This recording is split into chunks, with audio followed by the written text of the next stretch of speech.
I have one little song for you right there, just messing around with the G chord.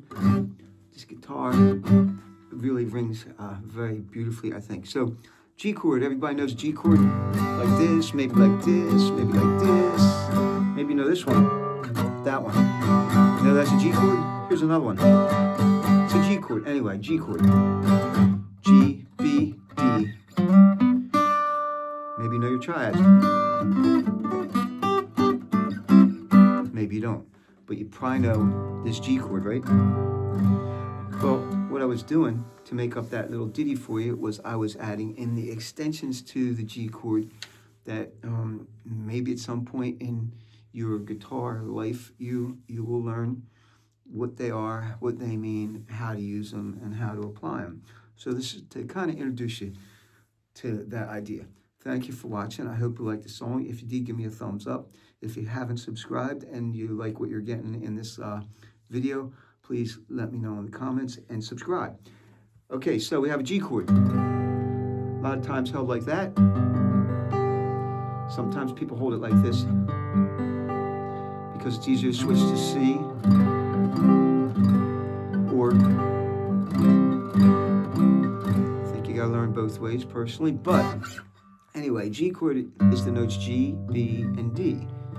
So that's root position G chord. Well, the first extension that I'm going to show you is called a sus2.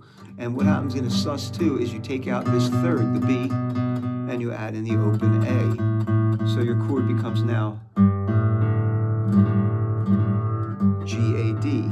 That's a G sus2 chord.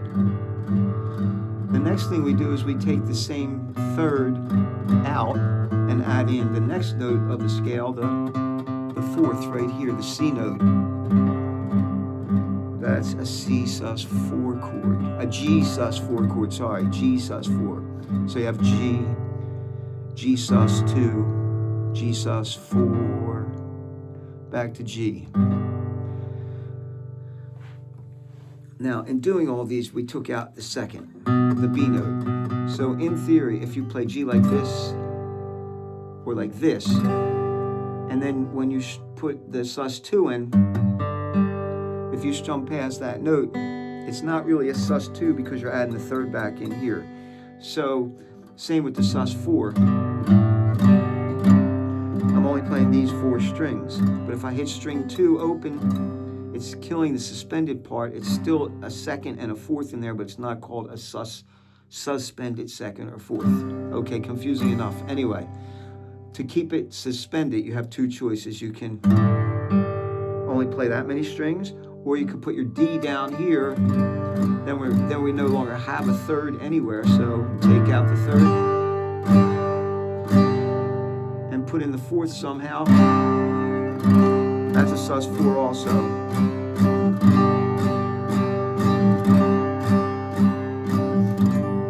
Well, after the fourth, you have the root, the third, the fifth. The next note we add in is called the sixth. Now, in this one, you can actually play all of the strings after that because they're the same notes. G, B, E, G, B, E. It's like an E minor chord, really, with a G in the bass. That's an E, a G6, I'm sorry, 6. So you have root position, sus2, sus4, 6th. Now you add in the major 7th.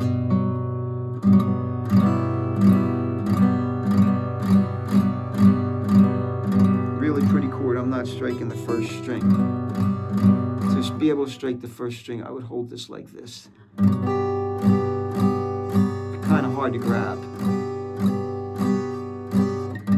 But this part.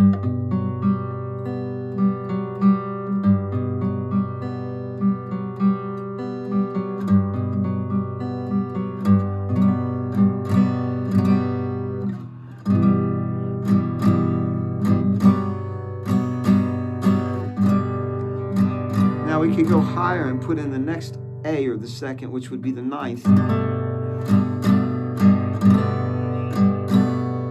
Then you could go higher than that and put in the next fourth, which would be the C up here. And this is like an 11th chord, a G add 11. But I happen to like this better because it's really now a G sus4 all the way up to there. Cool sounding chord. Then you could go back and put your E, your sixth up here on the open string and have a G6 like this, which is really more like a G13. Because in the next octave, your major 7, dead in that string, G major 7, root note, G add 9. To make it a G major 9, you have to put the major 7 back in the middle. I hope you like this lesson. I hope you try it. Try to make up some beautiful stuff with these G chords. They're magnificent.